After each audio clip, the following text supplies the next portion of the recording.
们在线上的，还有在现场的弟兄姐妹，大家平安。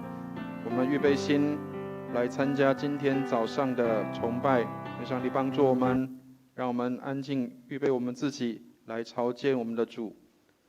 请我们一同续乐轻颂主在圣殿中。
请听上帝的话，因为你是我的岩石，我的山宅，所以求你为你名的缘故引导我，指点我。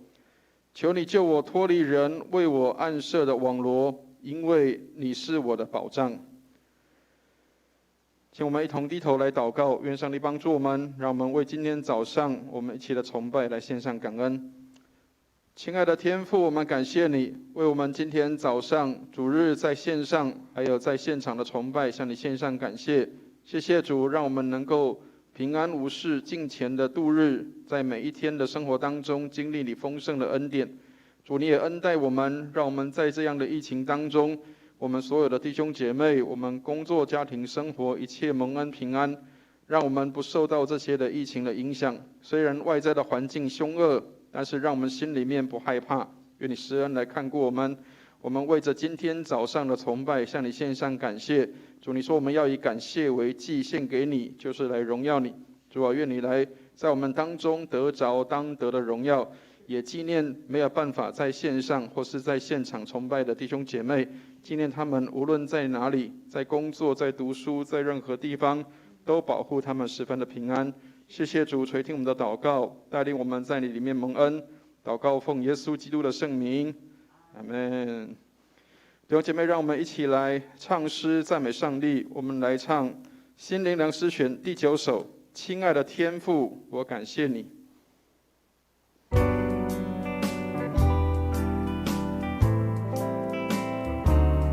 亲爱的天父，我感谢你。亲爱的天父，我感谢你，我爱你，敬畏你，跪下在你面前。亲爱的天父，我感谢你，真正儿子我赞美你，真正儿子我赞美你。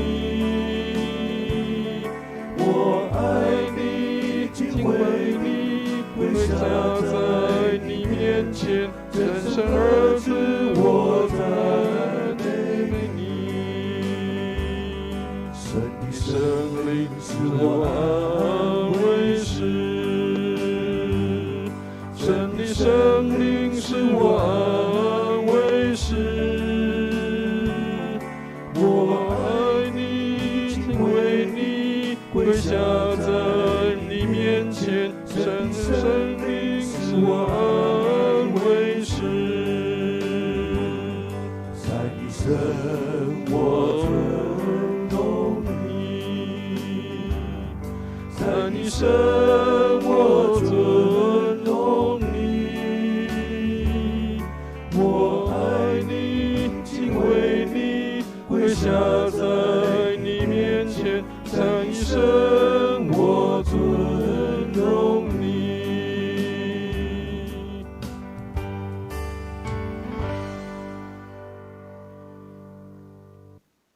感谢主，圣父、圣子、圣灵三位一体的上帝与我们同在。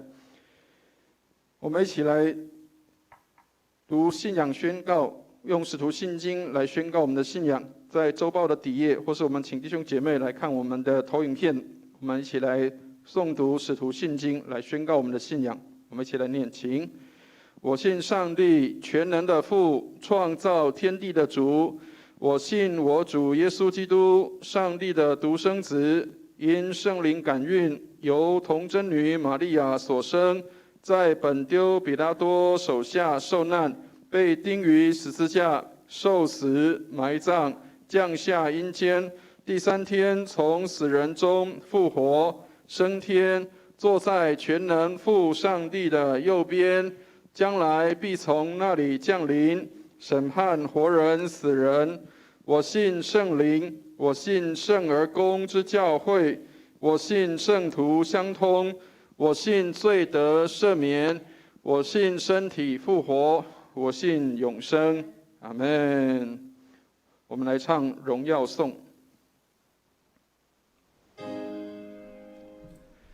但愿荣耀归于父子圣灵，父子圣灵，起初这样，现在这样，以后也这样，永无穷尽。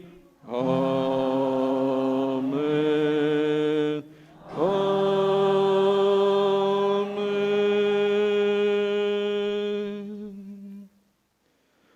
让我们一同来起应诗篇24篇。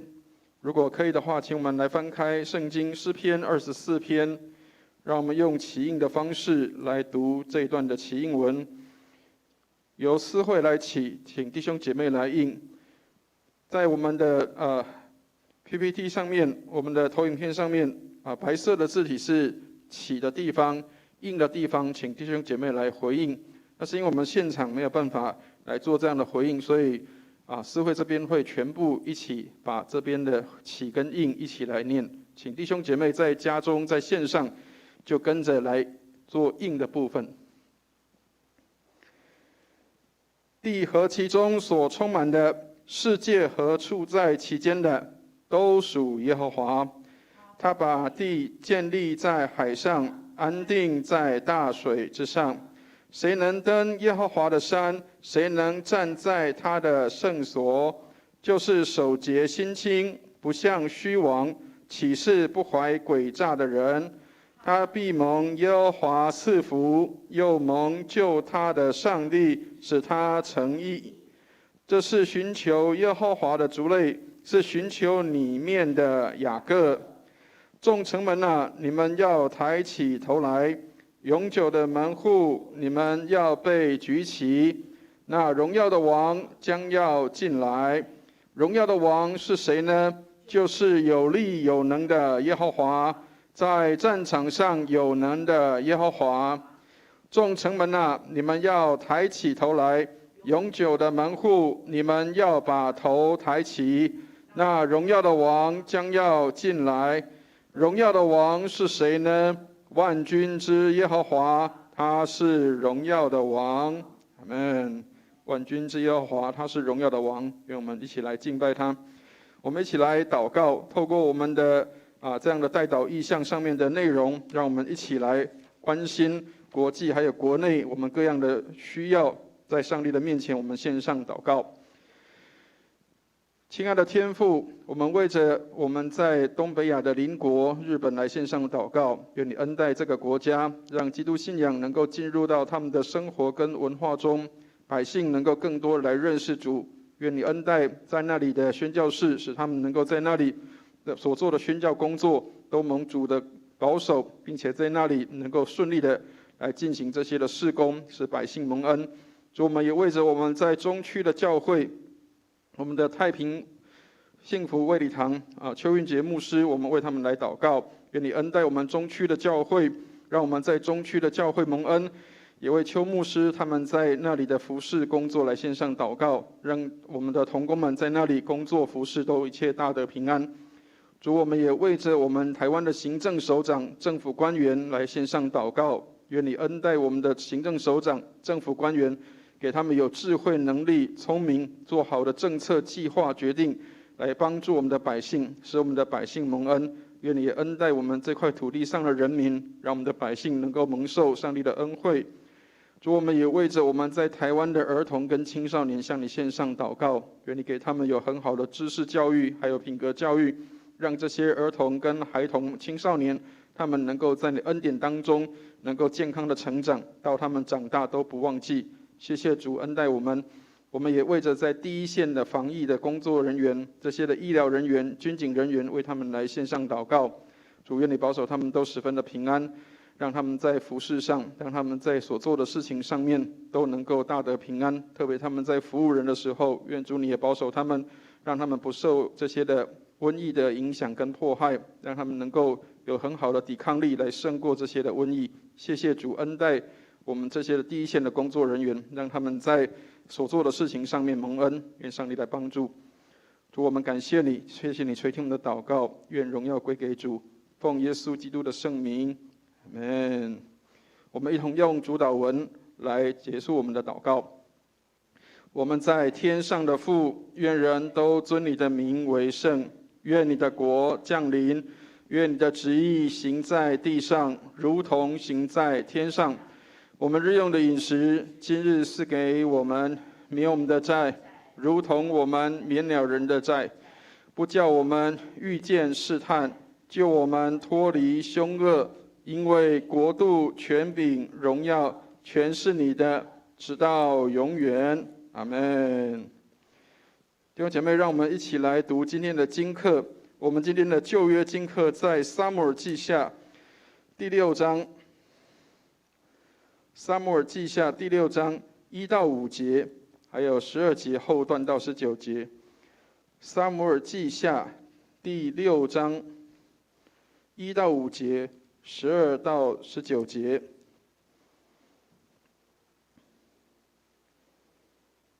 如果可以，请我们来看投影片上面的内容，或者是由司会这边来攻读。撒母耳记下6章1到5节，大卫又聚集以色列中所有挑选的人3万。大卫起身率领跟随他的众人前往，要从巴拉犹大将上帝的约柜运来。这约柜就是坐在2基路伯上，万军之耶和华留名的约柜。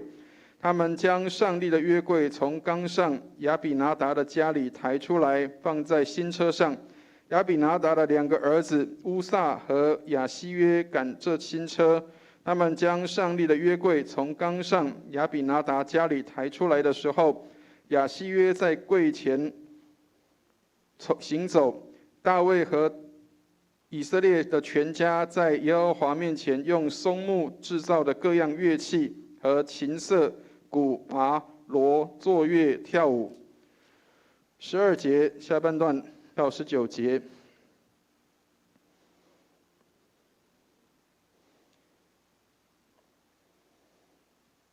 12节下半段到19节。和一切属他的，大卫就去欢欢喜喜地将上帝的约柜从俄别以东家抬到大卫城里。抬耶和华约柜的人走了6步，大卫就献牛与肥羊为祭。大卫穿着细麻布的以弗得，在耶和华面前极力跳舞。这样，大卫和以色列的全家欢呼吹角，将耶和华的约柜抬上来。耶和华的约柜进了大卫城的时候，扫罗的女儿米甲从窗户里观看，见大卫王在耶和华面前踊跃跳舞，心里就轻视他。众人将耶和华的约柜请进去，安放在所预备的地方，就在大卫所搭的帐篷里。大卫在耶和华面前献燔祭和平安祭。大卫献完了燔祭和平安祭，就奉万军之耶和华的名给民祝福，并且分给以色列众人无论男女，每个人一个饼，一块肉，一个葡萄饼，众人就各回各家去了。新约经课在以弗所书1章第3节到14节，请我们翻到新约以弗所书，以弗所书第1章3到14节，或者我们可以跟着投影片一起来攻读以弗所书第1章第3节到14节。愿颂赞归于我们主耶稣基督的父上帝，他从基督里曾赐给我们天上各样属灵的福气，就如上帝从创立世界以前，在基督里拣选了我们，使我们在他面前成为圣洁，无有瑕疵。又因爱我们，就照着自己旨意所喜悦的，预定我们借着耶稣基督得儿子的名分，使他荣耀的恩典得着称赞。这恩典是他在爱子里所赐给我们的。我们借这爱子的血得蒙救赎，过犯得以赦免，乃是照他丰盛的恩典。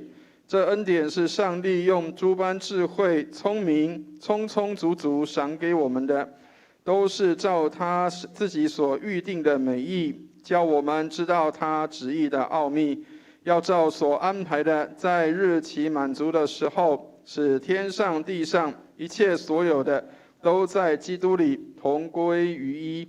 我们也在他里面得了基业。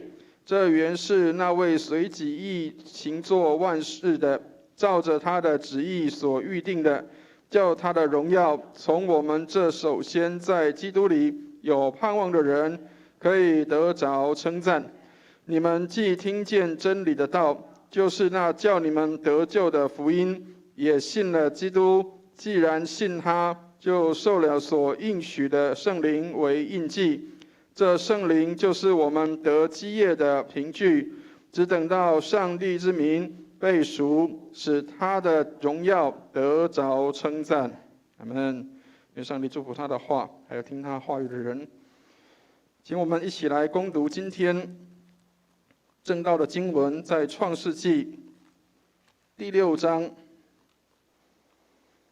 创世纪第6章第9节。创世纪第6章第9节，或者是我们可以从 PPT 上面可以看到，从我们的投影片可以看到，创世纪第6章第9节，让我们一起来攻读今天的正道经文。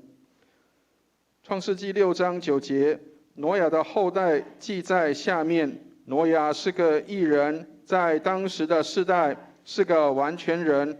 挪亚与上帝同行。阿们。我们今天很高兴，我们的神学院的慧秋老师来跟我们做分享。今天正道的题目是一个好人，我们请慧秋老师来跟我们做信息的分享。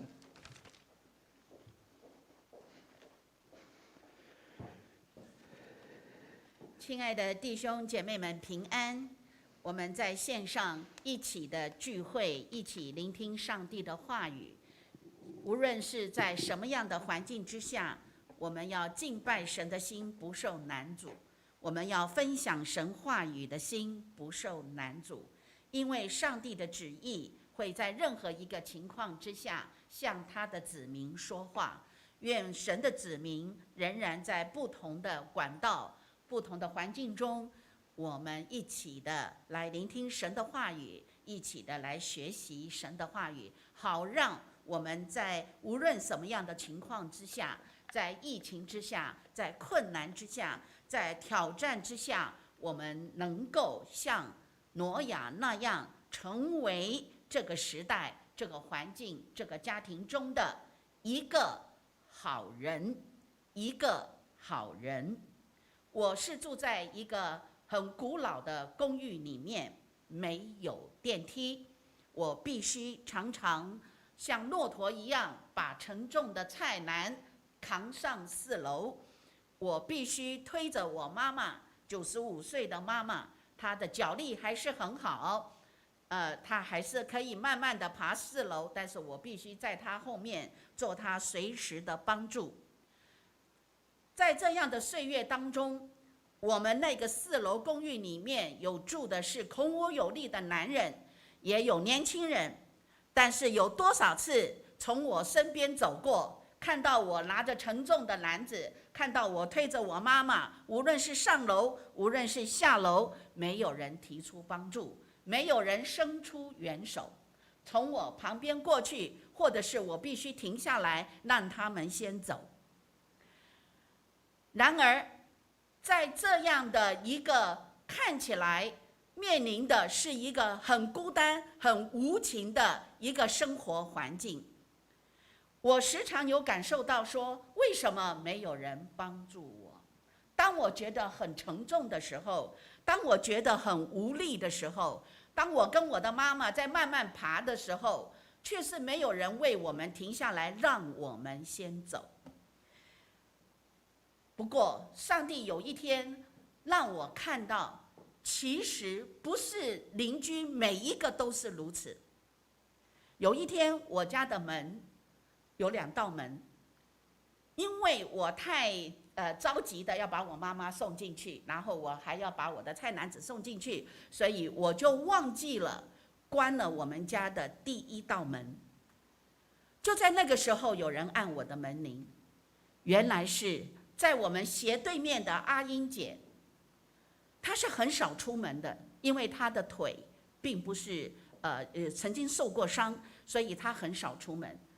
但是偶尔之间，我有的时候会跟她有一些的对话，打声招呼等等啊。她很少下楼，也很少我们在楼下的时间跟她话家常，通常都是在早上的时候 say hi， 晚上的时候晚安这样子啊，就遇到了。我们常常这样，并没有太多的交集。但是就在这个时候，这样的一个就是走路不好的这样的一个阿英姐，居然按了我们家的门铃，而且很慌张的说：“你家的门没有关好。”而且因为我妈妈最近也曾经因为生病了，所以偷跑出去过啊。所以我很慌张的到阿英姐家去找我妈妈，所以她以为我妈妈又偷跑出去了，所以她的那种慌张心情说：“慧秋啊，你家门没有关好，是不是你妈怎么样了？”我当下跟她解释：“哦，我忘了关了，谢谢你阿英姐，你的提醒，我马上关。”她说：“吓死我！”当她这么样一来的时候，我的心充满着温暖。其实我并不孤单，因为有人关心我，因为我们的邻居不是每一个都是那样的自扫门前雪的人。这么样的一个好人，只有这么一个好人，就使我感受到我在这儿的环境里面，我不是孤单无助的。真有什么时间、什么事情，我可以去找他。所以，好人难做吗？很多人都说做人很难，但是我跟你说，如果你要学做人，真的很难，因为你要面面俱到。但是如果只专注在要做一个好人的这件事情上，我告诉你不难，因为做好人真的不难，不需要学历，不需要有钱，只需要你有一个心，蕴藏于内的好的心，然后这一个好的心会宣泄在你的外面的行为当中。所以只要你蕴藏于内就是你的心是充满着那么一切的美好。那么我们就看创世纪的第6章9节，短短的一句话，让我们看到蕴藏太深的上帝的教导。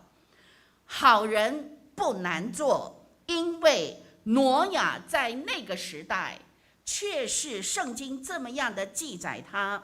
挪亚是个义人，在当时的时代是个完全人。挪亚与神同行，就这么一节，我们来思想3方面好人怎么做。第一，这个好人必须是一个义人。为什么说是一个义人？这一个义这个字，在我们的圣经里面，它原来的意思就是他在神的面前是完全的公义公正，而且呢也完全的正直那么所以他在这个形容词的里面，他是形容挪亚是个公正公义的人。我们在看到在挪亚的时代里面，圣经里面告诉我们说，挪亚这个儿子是他们就是父母的安慰。5章的28节说，他给他起名叫挪亚，就是拉麦生了一个儿子，取名叫挪亚，说这个儿子必为我们所操作和手中的劳苦怎么样安慰我们。那么创世纪的6章第1节到第9节告诉我们说，唯有挪亚。在那一个什么样的世代，唯有挪亚在神面前蒙恩？为什么只有他蒙恩？因为他是一个义人。那为什么显出他是一个义人呢？从第9节的上半部1节到第8节，我们可以看到那个时代是一个很混乱的时代。有一句话说，在第5节说，耶和华见人在地上罪恶很大，终日所思想的尽都是恶，所思想的都是恶。那换句话说，那一群都是恶人，很坏的人，心里面坏，想的坏，当然所行的也是恶事。那么什么样的人那么坏呢？我们再往前看，就是第4节，圣经说那时候有伟人在地上，后来神的儿子们和人的女子们交合生子，那就是上古英武有名的人。很多人误解这一句话，很多人疑惑这句话到底应该怎么解释。什么是伟人？什么是神的儿子们？所以有很多人这种神话说，那就是天使们跟人类的孩子、人类的女子交合，那有点像神话了。但是事实上，要怎么样的解释这一句话？长话短说，那就是赛特的后代。因为在创世纪的第4章就告诉我们，从赛特那个时候起，人才求告耶和华的名。换句话说，这一个神子民属灵的后代，慢慢的变坏了。神的孩子们就是属灵的敬拜神的人，慢慢的跟世界苟合了，慢慢的变成了非常伤风败俗的行为，慢慢的进入了在他们的思想里面。所以他们与罪恶的人类、罪恶的不听神话语的人在一起。而这样的人，圣经上告诉我们说，是上古英武有名的人。我们会背这一个华语的翻译华文翻译，就认为好像是一个道德很有奉献，或者是在生命上达官显贵的人，或者是非常的有贡献于社会的人，或者是非常孔武有力的一个强悍的，我们可以说是一个战士也好，或者是一个非常有能力的人也好，是这样吗？其实上古英武有名的人，意思就是告诉我们说，这样神的子民跟拜俗了以后，慢慢的产生败坏的人类，人就用他的聪明在这个世界上争斗，在这个世界上专精专营。所以就算是他们有名，并不是荣耀上帝之名的人。我们可以看到圣经里面，当这一个亚当的跟夏娃所生的那2个孩子发生了人世间第一宗的兄弟谋杀案，我们可以看到亚伯怎么样？死了。被谁杀死的？圣经里面告诉我们说，当亚伯被杀死之后，那一个圣经里面的那一个人杀亚伯的人是谁？是他的兄弟啊，该隐啊。那该隐的后代，圣经里面记载的是多么的聪明啊，多么的有才智啊，音乐、武器甚至一些的发明、建筑各方面，是该隐的后代啊，是杀人血不顾兄弟生命的人的后代。那如果我们两相对照，我们就不会认为上古英武有名的人是多么的崇高了吧？他们是一群败坏的子民的首领，他们是一群败坏的子民，黑暗世间的恶魔王。他们不是那个时代的光明，反而是那时代的忧愁。他会让那个时代认为生活是绝望的，没有公义，没有公正，没有公平，全部都是靠诡诈，全部都是靠绑背，全部就是靠后台，全部就是看谁不要脸。越不要脸的越有名，越不要脸的越有势力，越不要脸的越有钱。反正笑贫不笑娼，只要在那个社会里面，只要在这个世代里面能够获得权利，能够获得一切的势力，使他方便顺便的能够得到他们想要得到的。难怪第5节圣经说，耶和华见人在地上罪恶很大呀，大到那个地方的人想的都是恶，所以耶和华就后悔造人在这个地上，心中忧伤。这个后悔并不是神真的是后悔，而是神在转意，我要如何的管教他所造的人。所以圣经里面就让我们看到，神就开始想要毁灭那个时代，想要重新来过。这就是我们众所周知、耳熟能详的洪水灭顶，大洪水的灭顶。当然就在这个大洪水之前，就挪亚出现了。在行文的下面忽然出现了一个字，就是我们今天所读的第9节，挪亚的后代记在下面。但是先没有讲他的后代。如果我们看到那一句的上半节，就会认为挪亚的后代记在上面，那挪亚的后代是谁？没有，他反而先讲挪亚是个义人。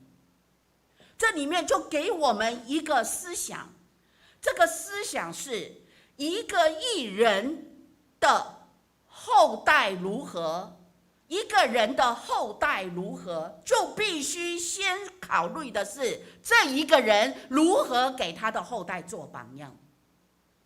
而这个人是个义人，而这个人本来就是他父母的安慰。这一个人，唯独这个人在神面前蒙恩。所以在大家众人皆睡的时候，唯独挪亚蒙恩；众人都在犯罪的时候，唯独挪亚被神相中，因为他是一个义人。什么义人？在圣经里面对义这个字做最好的解释的，就是不从恶人的计谋，不占罪人的道路，不坐削慢人的座位，唯喜爱耶和华的律法，昼夜思想，这人便为有福。所以挪亚不从恶人的计谋，挪亚在当时不占罪人的道路，挪亚在当时不坐削慢人的座位，他只喜爱上帝的指引，昼夜思想，这人便为有福。所以难怪圣经上说，唯有挪亚在神面前蒙恩。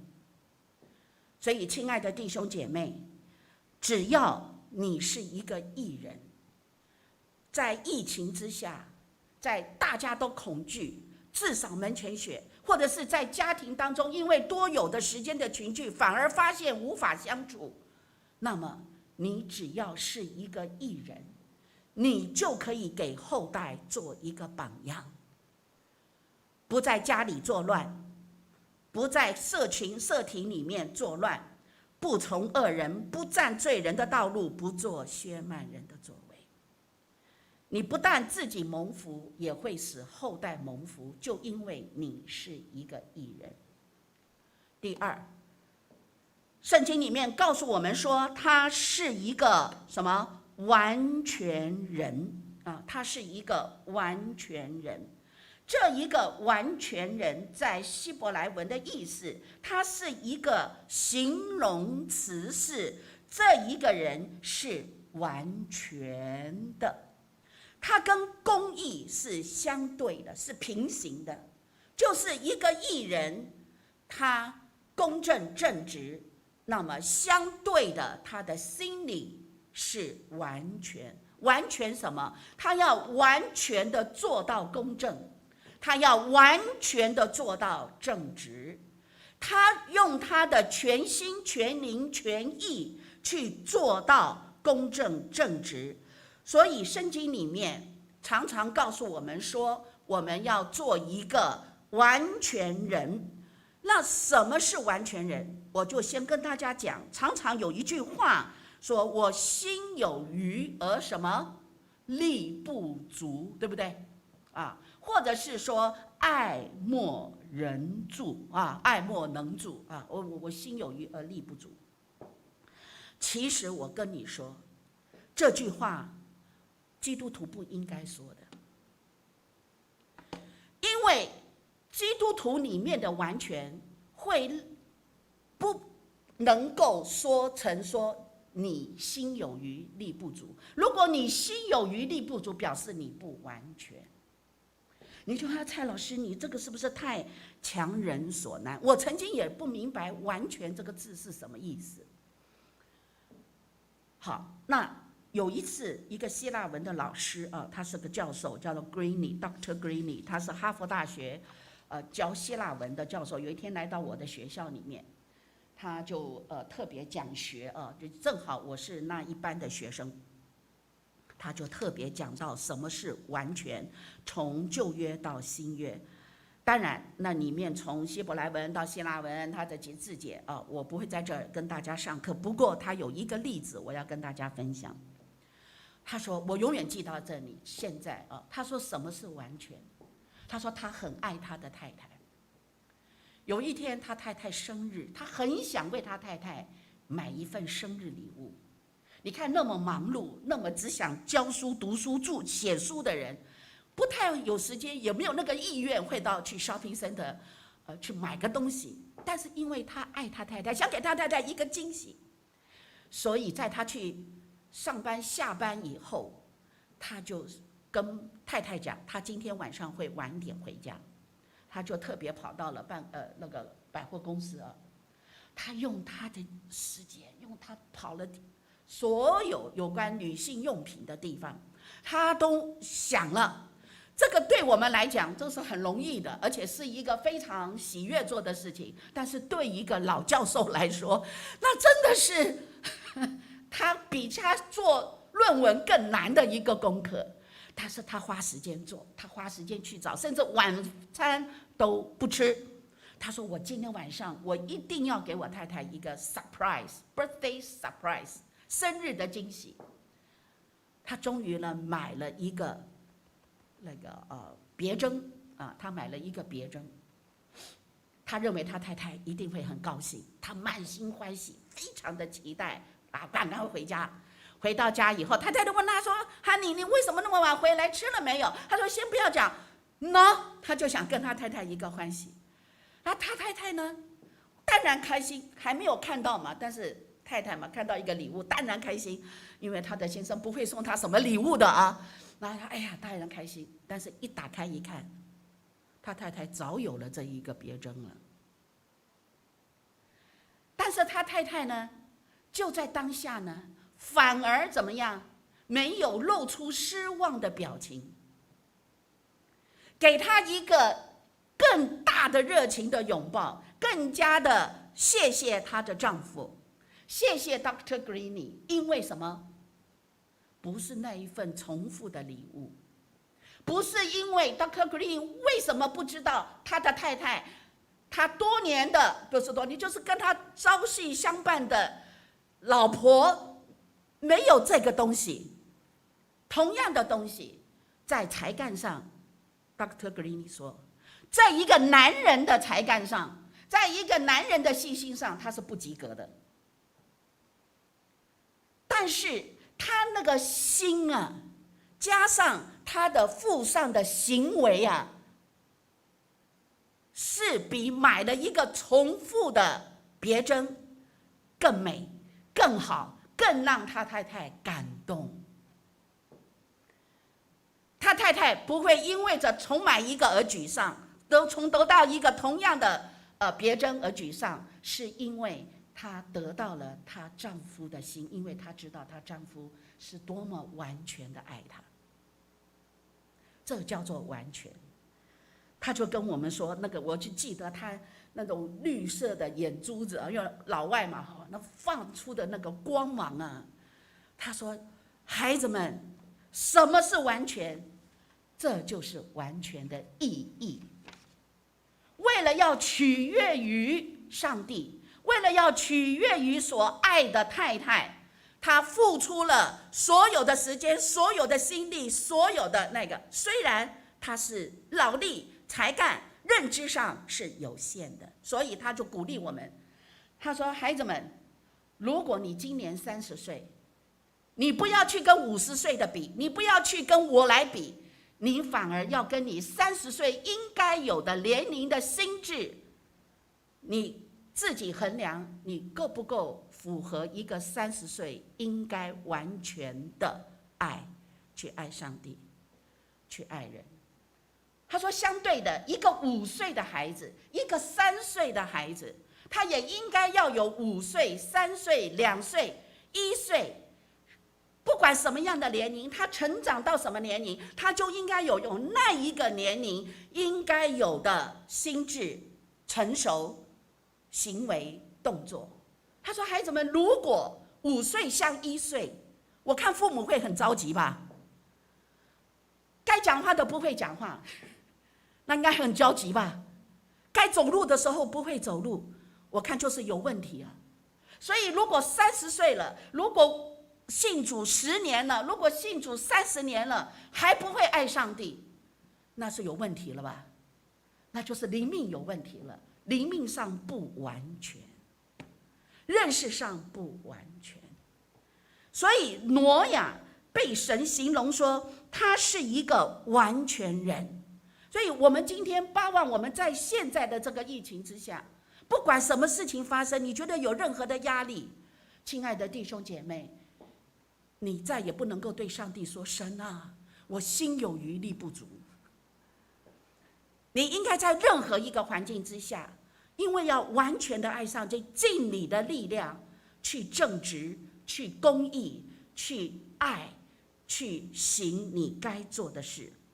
所以在当下的世代，尽你的责任，尽你的心力去做正直公义的事情。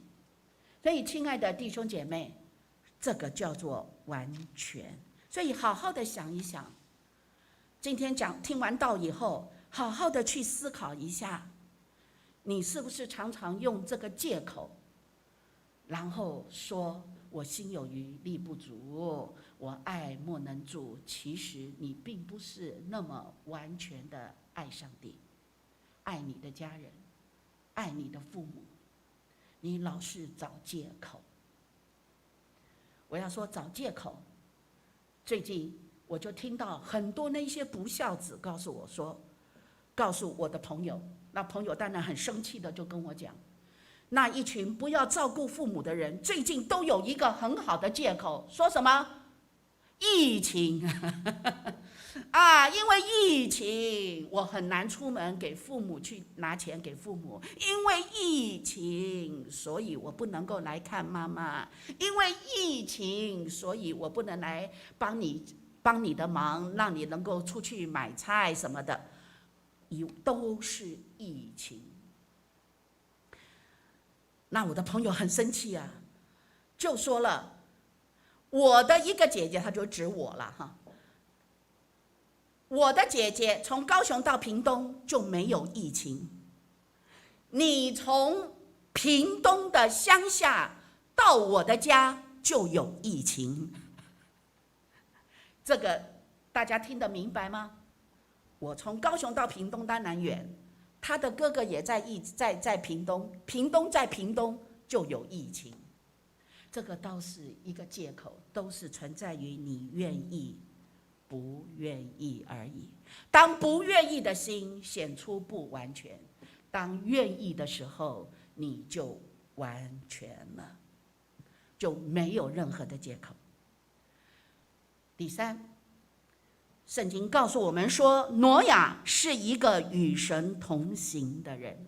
好，会让一个人看到一个人他是与神同行的，那就表示他有一个看不见的特质，却能够具体的表现出来。上帝知道你有这个特质，上帝也看到你行了出来，这个叫做与神同行。这个是具体的看得见的见证。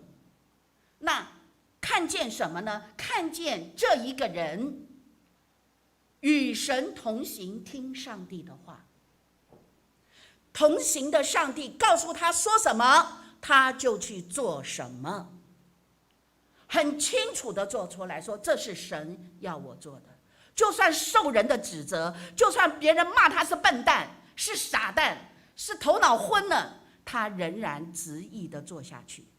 这就是后来我们看到挪亚听上帝的指示，大雨没有下，他居然盖了一个四四方方的盒子，受众人的讥笑。你在干什么？挪亚与神同行，他知道神要他做什么，眼睛没有看到大雨落下，他只知道上帝叫他这么做，他就完全的爱上帝，就做出来。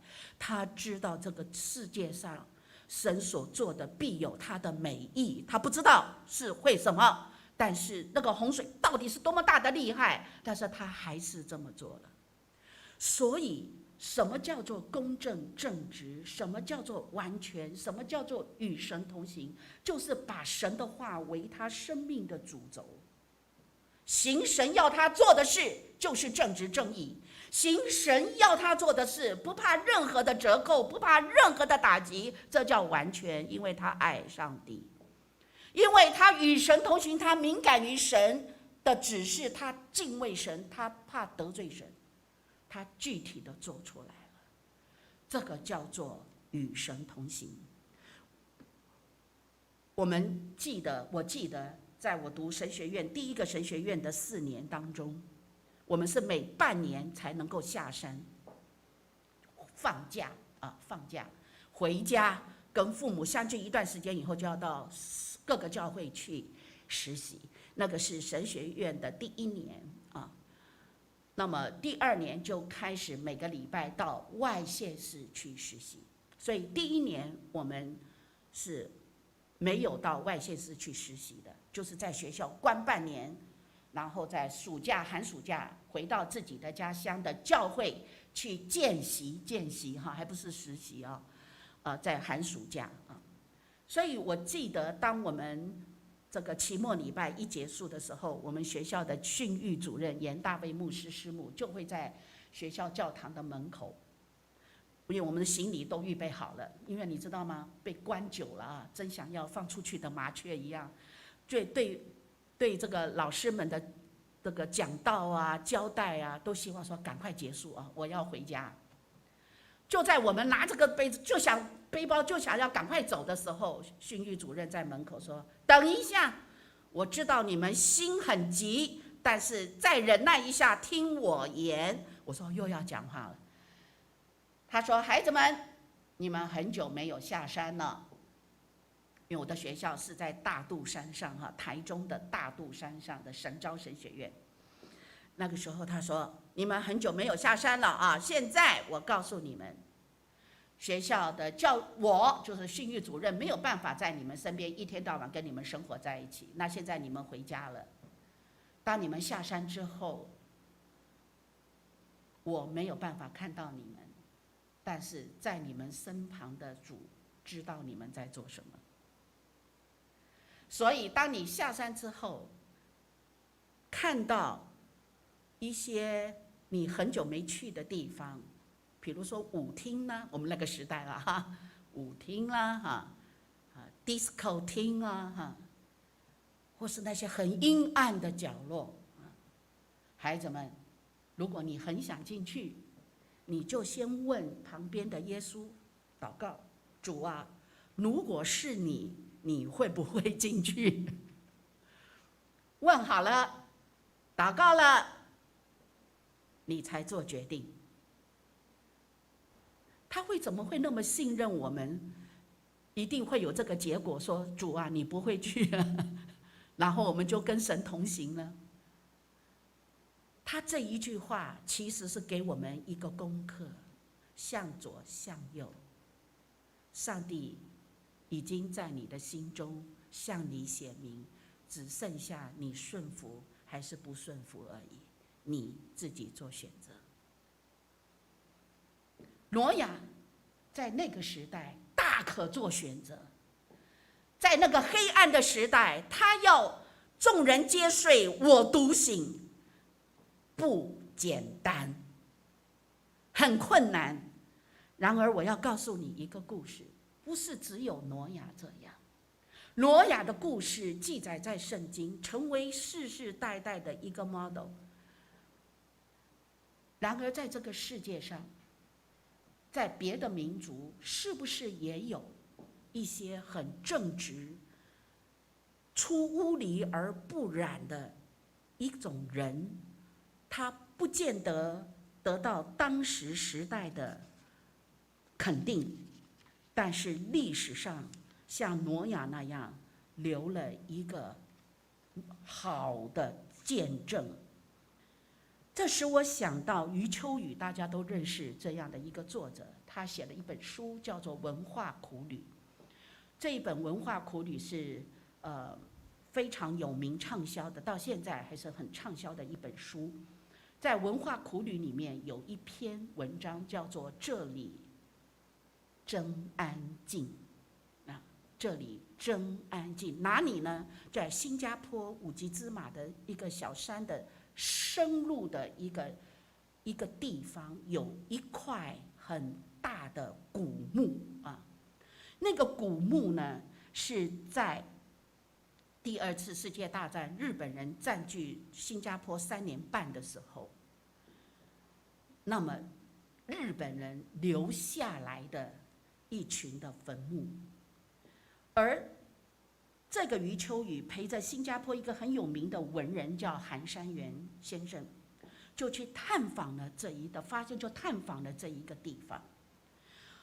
余秋雨就发现有2种墓，一种是有埋了1万个人天皇的军人在那个地方，里面有一个小小的墓碑，上面用6个汉字写“纳骨1万余体”，就是说这是军人的坟场。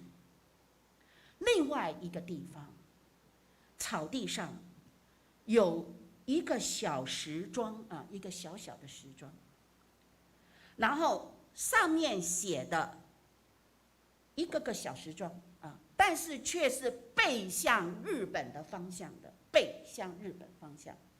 这一群小时装是什么呢？是300多个日本妓女的遗体，而这每一个时装上不是他们的真名，是他们的妓女的名字。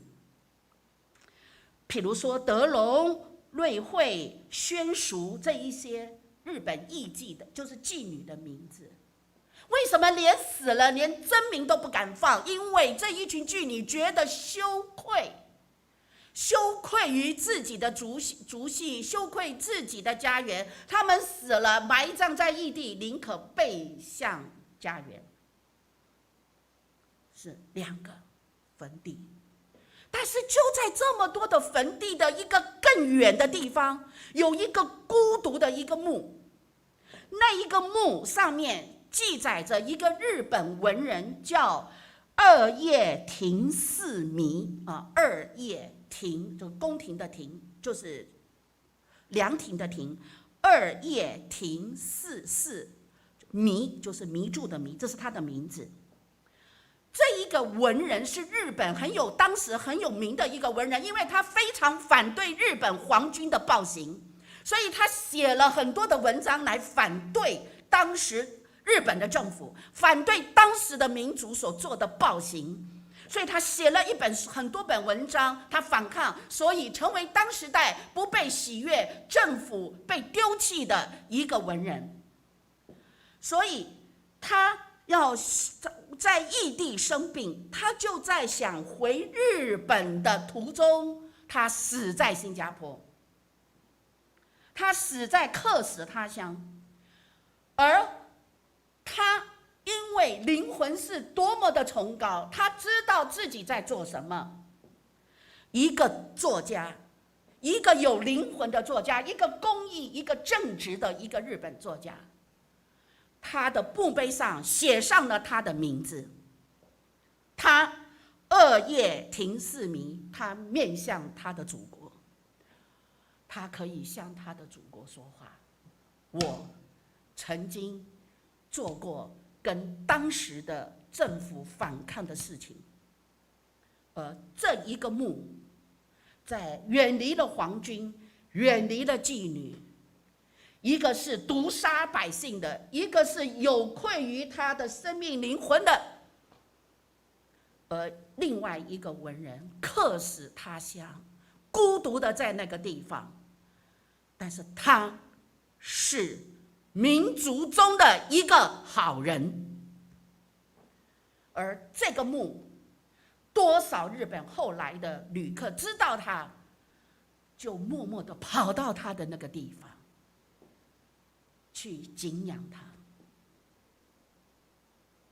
那个墓就像一行字，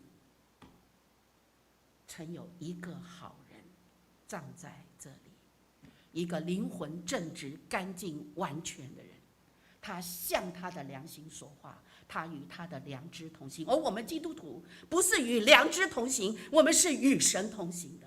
有一个更高更大的一个宇宙的原则，告诉我们当如何在疫情之下，在黑暗的时代里面，我们要如何做一个好人。其实不难，只要把神放在你的心中。所以张宏达有一首歌非常的好，我只是把它载下来，我相信你们可以在网上可以看，叫做《再相信一回》。他整个的诗的意思就是说什么呢？就是这个人已经非常非常的失望了，他知道自己走不下去了，他靠着他自己的力量，他觉得自己太多，而上帝走远了，所以他跟神说：主啊，容我再相信，再相信一次。这种感觉一定会出现，什么出现？就是愁苦会过去，而我爱你会不变的。我相信我们过去的时光里面，我们有可能我们的思想行为会变质，因为生活大不同了，生活的挑战各个不一样，有多少人垮下来了，多少人没有工作，多少人发现家人非常难相处，多少人自己的本性这样子，因为这样的压力、这样的疫情，我们慢慢的灵命，慢慢的败坏。我们学会那最容易学的就是与恶同行，那个很容易，只要放下就好了，放弃就好了。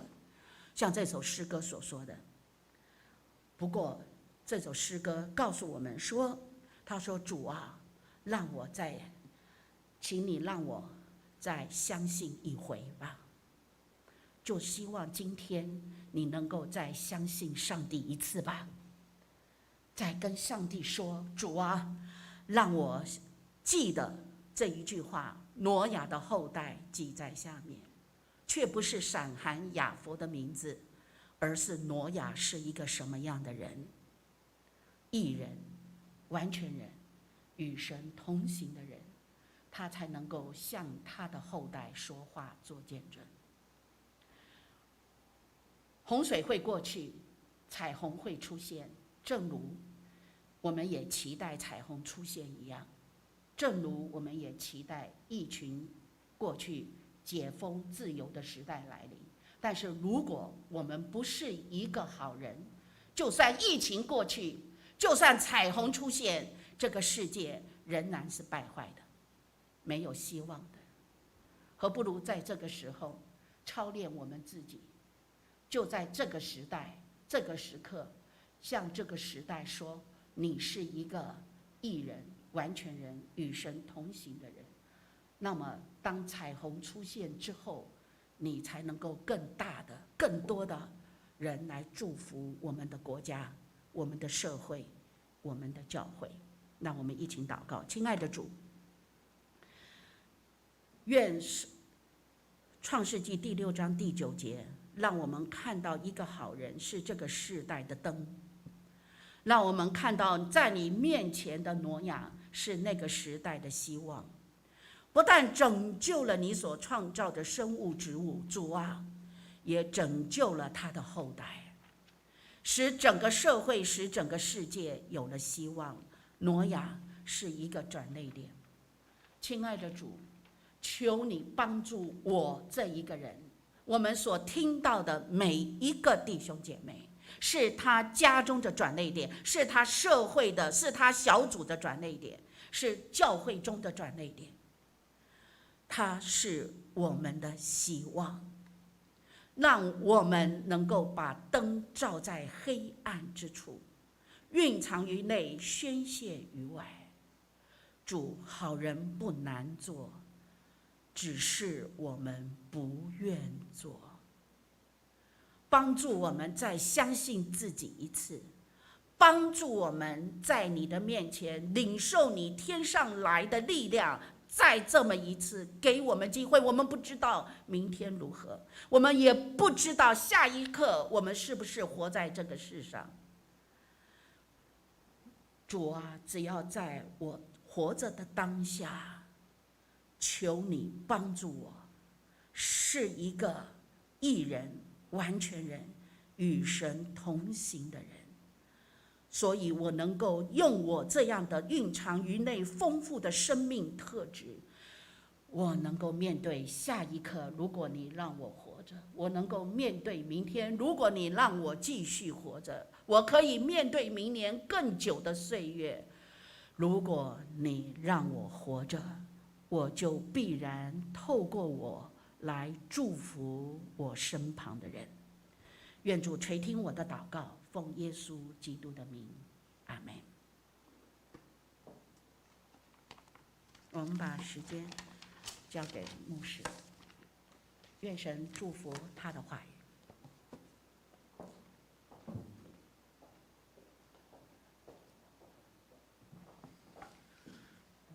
谢谢慧秋老师今天的分享。好像我们古人曾经讲过这样的话：人生自古谁无死，留取丹心照汗青。希望能够青史留名。当然，有的人留的名是不好的名，但是我们期待愿主帮助我们，让我们能够留下给后代子孙的，也能够像挪亚一样，是一个能够让后代子孙来纪念的这样的名。我们一起来背诵今天的金句，在创世纪6章第9节，就是今天的经文，创世纪6章9节，我们一起来念2次。创世纪6章9节，挪亚的后代记在下面。挪亚是个义人，在当时的世代是个完全人。挪亚与上帝同行。创世纪6章9节，再一次，挪亚的后代记在下面。挪亚是个义人，在当时的世代是个完全人。挪亚与上帝同行。创世纪6章9节，愿上帝帮助我们，让我们能够透过今天的经文，也给我们有深刻的启示。我们一起来唱回应的诗歌，新灵粮诗选368首，爱主更深。368首，爱主更深。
让我们更深的来爱我们的主。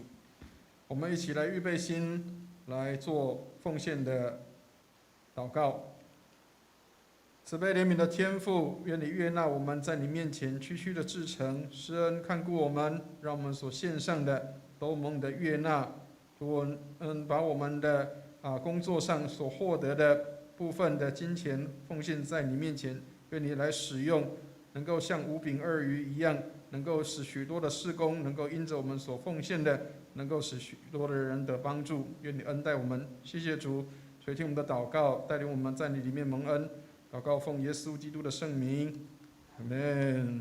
弟兄姐妹，因为我们无法实体的奉献，所以请弟兄姐妹透过转账，或者是透过周间能够有空的时间，能够来到办公室这边来奉献。那我们会请大家也能够遵照我们的指示在上面的周报上面，或者是我们投影片上面的指示，然后奉献的时候请记上姓名，以至于我们可以做在年底的时候给这样的一个奉献的收据。请我们一起来唱《向主献成歌》。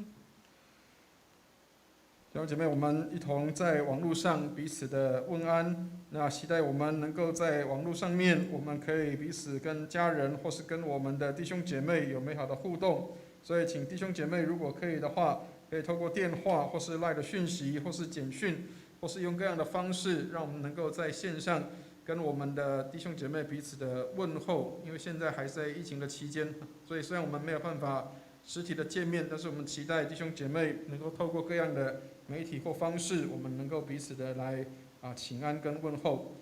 请大家来关心我们的教会消息，请大家来看到我们周报的地方。那我们简单的来跟大家做一些的说明跟报告。感谢主，这一周是我们的圣灵降临节的第7主日。那我们一样是采用线上的方式。那因为我们的防疫期间一直延续到7月底7月26号，所以请弟兄姐妹，我们还是要按照国家跟政府的这样的一个安排跟这样的一个规定，然后让我们能够成为一个遵守法律、遵守规定的这样的一个良好的公民。那我们也请弟兄姐妹能够按照这样的防疫规定，我们现在还在3级的警戒当中，所以室内请不要超过5个人，室外不超过10个人的规定，让我们能够来这样的按照规定来执行。那今天感谢主，让我们的慧秋老师能够来到我们当中来做分享，谢谢我们的慧秋老师，愿上帝来帮助我们。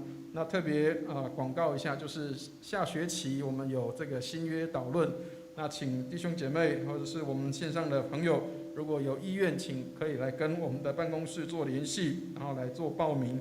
然后我们在下学期的时候，我们就开这个新约的导论。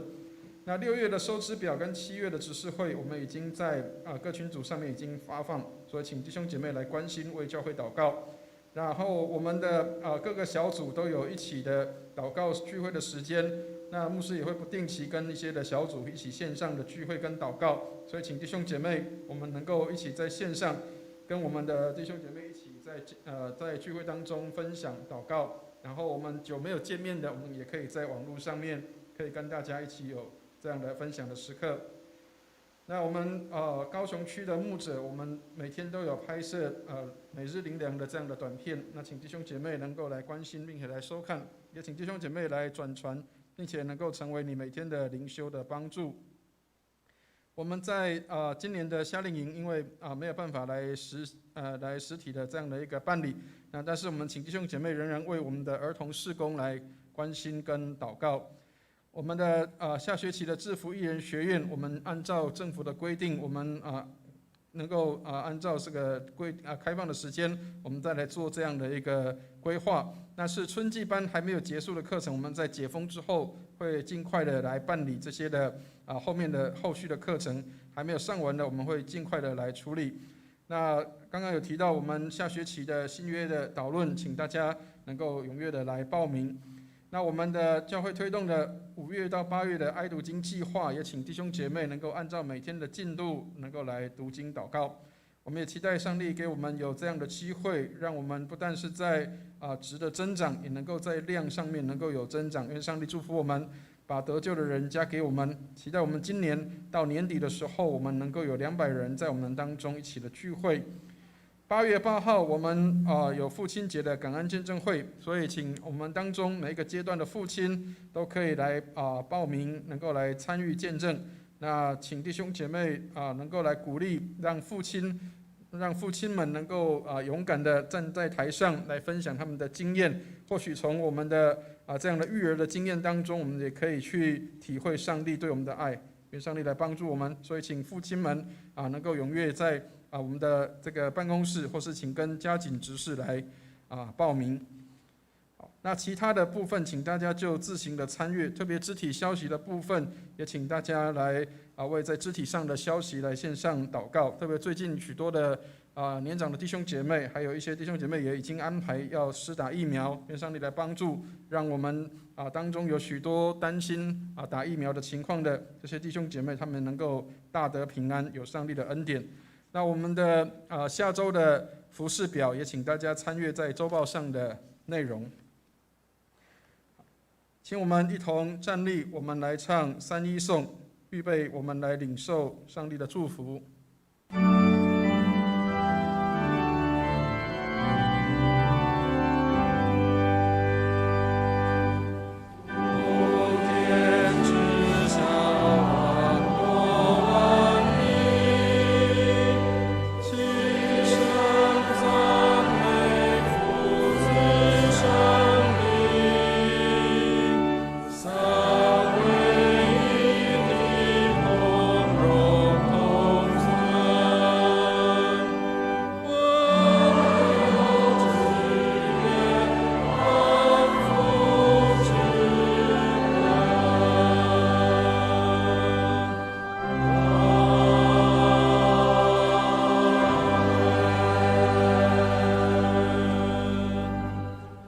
请我们一同来领受祝福。慈悲怜悯的天父，愿你将恩典从天上倾倒下来，祝福你的教会，让你的教会蒙恩。我们的弟兄姐妹，他们无论在哪里，在工作、读书，任何地方，都保护他们十分的平安。愿我主耶稣基督的恩惠、天父上帝的慈爱、圣灵的感动与交通，常与我们众人同在，从今时直到永永远远。阿们。